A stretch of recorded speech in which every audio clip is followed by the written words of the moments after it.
Para las investigaciones que ahora realizo, consulto principalmente la serie de desagüe que pertenece al Fondo Gobierno Virreinal, así como la serie Correspondencia de Virreyes que corresponde al mismo fondo. Mi principal interés fue acercarme a una ciudad de México que está pasando por la guerra de independencia entre 1810 y 1821 y recuperar sobre todo el aspecto acuático de nuestra ciudad. Estos volúmenes nos platican, nos cuentan la historia de todos los aspectos acuáticos que implicaba mantener una ciudad como la Ciudad de México, y nos habla acerca desde los canales para el tránsito y el abasto de los insumos, el abasto de la madera. Es decir, por ejemplo, en una Ciudad de México de hace 200 años era impensable poder surtir de madera, de combustible para hacer de comer, por ejemplo, a nivel de toda la población, sin los canales acuáticos. Entonces el agua cumplía una función muy importante, y bueno, pues estos son los repositorios que nos hablan de eso. Desde luego, bueno, lo que uno espera encontrar acá es toda la administración acuática de la Ciudad de México, las compuertas, cómo se limpiaban las acequias, cuáles eran los canales para desahogar las aguas negras, digamos así, pero un aspecto casi no tan, sí señalado por los historiadores, pero que está acá y que es muy interesante, es la zanja cuadrada.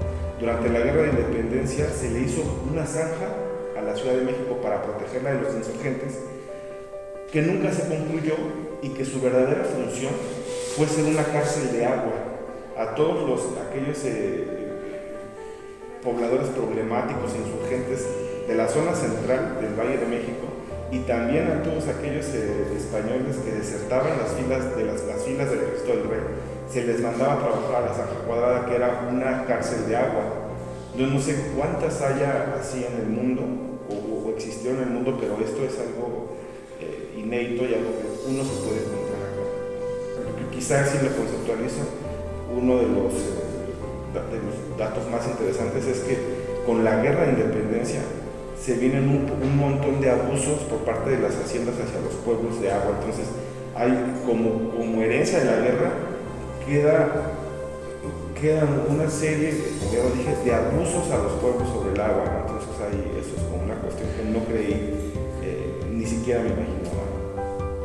El problema que busco a largo plazo y que el archivo nos muestra es que hoy en día todavía nuestra ciudad enfrenta problemas de inundación, y al analizar cómo la sociedad colonial se relacionaba con el agua, cómo la administraba, bueno, también tenían errores, pero uno puede apreciar que de alguna manera tenían más claras las jurisdicciones, y esto hacía también que tanto la población como las autoridades tuvieran en algunas ocasiones, porque también hubieron inundaciones terribles. La última inundación antes de que termine la colonia es de 1819 en la Villa de Guadalupe, que fue terrible.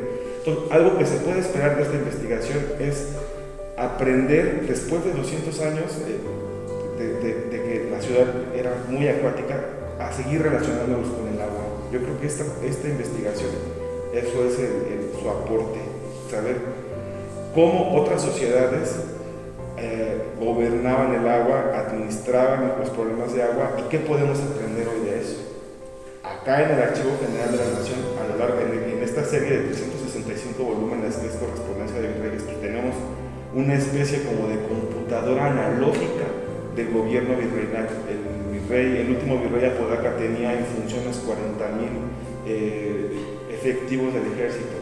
Y este archivo que está acá en el AGN es capaz de darnos información de cualquier sujeto de estos 40,000 militares. Entonces, si comparamos un poco con el Fondo de Correspondencia de Virreyes que hay en Perú, que ha tenido, pues se ha quemado, ha tenido ahí algunas bajas en sus documentos, pues este es muy importante porque está casi completo. Y habría que pensar también que estas colecciones son únicas en el mundo. Solamente en Europa, sobre todo en Italia, por parte de la Cancillería papal, tenemos colecciones tan completas de los borradores que emitía una autoridad. Entonces, sí me gustaría enfatizar la importancia de esta documentación. Por la cuestión del agua, yo creo que uno puede ver un montón de problemas en la Ciudad de México, en varias zonas, sobre todo en el norte, que interesan al público en general, para saber cuáles son las causas naturales cuando se inunda, cuáles han sido las salidas históricas del agua, ¿no? Entonces eso a cualquier vecino de la Ciudad de México le interesa.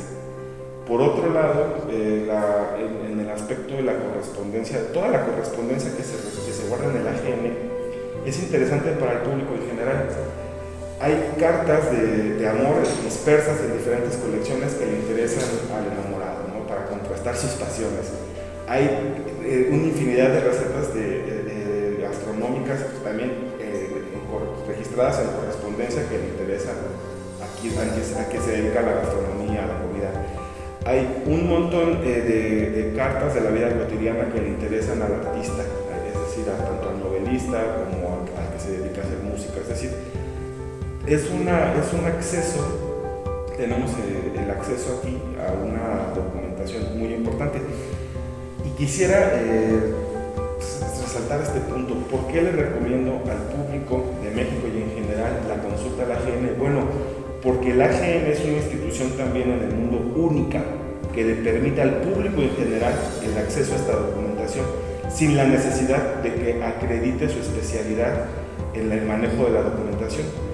Desde esta perspectiva, el Archivo General de la Nación ha tenido una tradición muy amplia en la democratización de la información histórica, y los pueblos de México aquí los podemos ver a sus representantes consultando la documentación. Entonces, creo que eso es el hecho de que nuestro archivo esté abierto al público en general, sea un derecho y es gratuito, ya es un incentivo bastante interesante para venir a consultarlo. Esto no se puede hacer en otros archivos del mundo, en donde hay que llevar una carta, hay que acreditarse como especialista, y acá no, acá el público mexicano, gracias a todos los procesos sociales por los que han pasado en nuestro país, tiene un acceso por derecho y gratuito a nuestra documentación. Entonces, sobre todo atendiendo a eso, ¿no? Porque uno se va a España, se va a otros archivos de otros países, y el acceso al archivo no es como aquí, ¿no? Así tan abierto y tan democrático.